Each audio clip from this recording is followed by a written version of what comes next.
من آثار الذنوب وعواقبها الوخيمة أنها تقصر العمر وتمحق البركة فيه.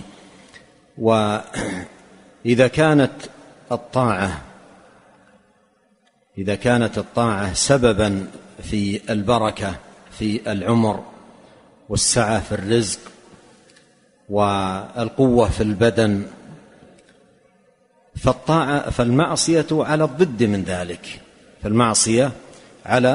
من ذلك.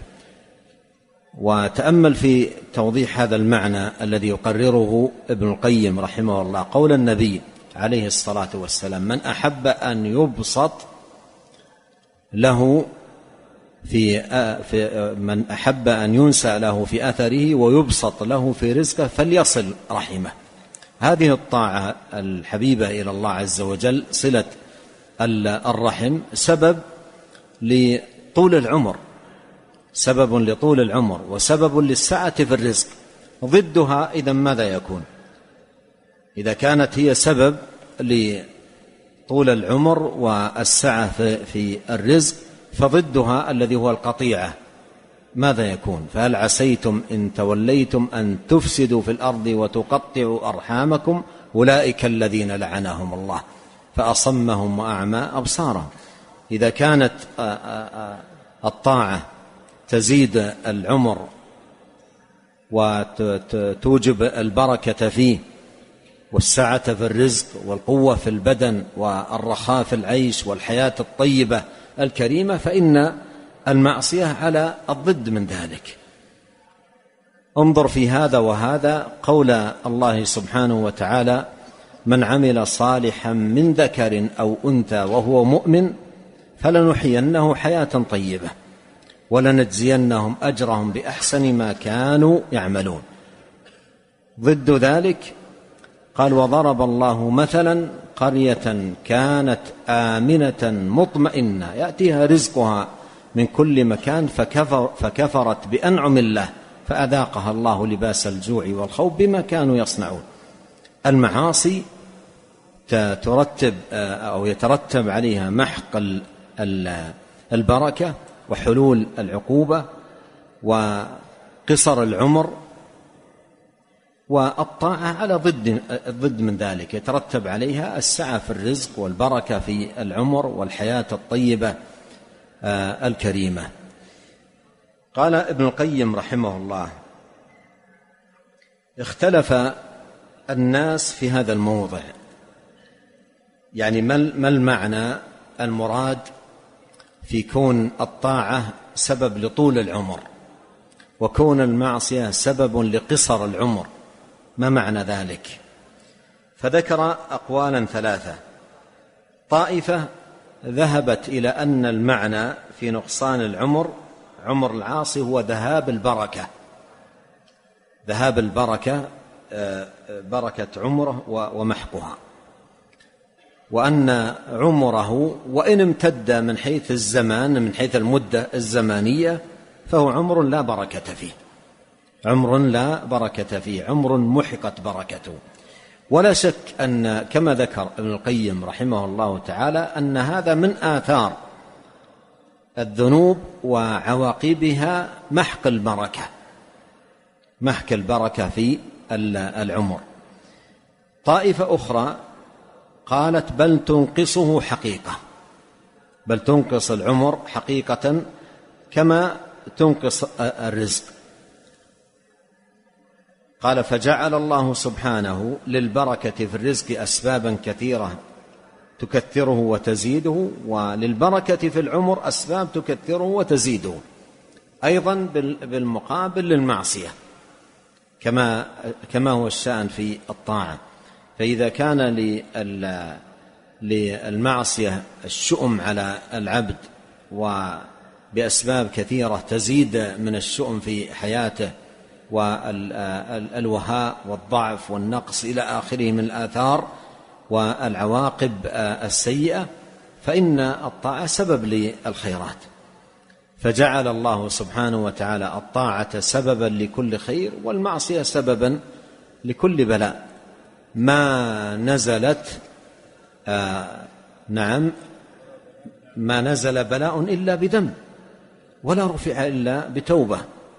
فالمعاصي هي أسباب، مثل ما قال الله مما خطيئاتهم، مثل ما قال الله فكلا أخذنا بذنبه. نعم. قال رحمه الله. والقول الآخر أو الثالث أن تأثير المعصية في محق العمر إنما هو بأن حقيقة الحياة هي حياة القلب، حقيقة الحياة حياة القلب. بعض أهل العلم حمل المعنى في زيادة العمر في المطيع، نقصان العمر في العاصي، أن الحياة الحقيقية هي حياة القلب. فالمدة التي يكون القلب فيها حيا هي عمره، لأنه حينئذ مشتغل بالحياة الحقيقية التي خلق لأجلها وأوجد لتحقيقها. فإذا اشتغل بالمعاصي والعياذ بالله خرج عن هذه الحياة، فأصبحت حياته لا قيمة لها، أصبحت حياته لا قيمة لها، ضاعت. لو كانت 60 70 80 إذا كانت مشغولة بالمعاصي والذنوب لم يصبح لها قيمة. لماذا؟ لأن القيمة الحقيقية للحياة بحياة القلب بطاعة الرب سبحانه وتعالى. نعم. وإذا كانت حياة المرء الحقيقية إنما هي بطاعة الله، فسبحان الله انتبه لهذا المعنى. هذه الحياة الحقيقية لا ينتهي أثرها بموت العبد، بل بعد موته يبدأ ما يسميه بعض أهل العلم بالعمر الثاني، حياة ثانية بعد الموت، لا ينتهي بموته بل يبدأ بعد موته عمر آخر، فيكون وهو ميت في قبره لا تزال الأجور تتوالى عليه في قبره وهو في قبره. وكم من أناس ماتوا من عشرات بل من مئات السنين ولا يزال كل يوم يكتب لهم ماذا؟ أجور، مثل ما قال الله سبحانه وتعالى في سورة ياسين: إنا نحن نحيي الموتى ونكتب ما قدموا وآثارهم وكل شيء أحصيناه في إمام مبين. آثارهم هذا بعد موت الإنسان من آثار أعماله الصالحة يكتب له. لو نظرت الآن في أئمة العلم ودعاة الحق ممن ماتوا من مئات السنوات والناس لا يزالون يتفقهون على علومهم ومؤلفاتهم وتحقيقاتهم، هذا كله أجور مستمرة لهؤلاء، أجور مستمرة لهؤلاء. ولهذا كم من أناس هم في القبور ولا تزال الأجور تتوالى عليهم كل يوم. وكم من أناس يمشون على الأرض، أحياء يمشون على الأرض يتحركون عليها بصحة وعافية، يأكلون ويشربون، ويمر الأيام ولا تكتب لهم أجور بل تكتب آثام وأوزار. فانظر الفرق بين الحياتين، حياة هذا الذي في قبره الذي هو العمر الثاني، الحياة الثانية، وبين هذه الحياة وهذا يوضح معنى الذي ذكر ابن القيم رحمه الله، هذا الذي يمشي على الأرض بالمعاصي والآثام، أي حياة هذه؟ أي حياة هذه؟ حتى وإن كان في تمام الصحة والرزق والطعام والقوة إلى غير ذلك، أي حياة هذه إذا كان يمشي على قدميه تمر الأيام والليالي والشهور ولا تكتب له أجور بل يكتب عليه أوزار.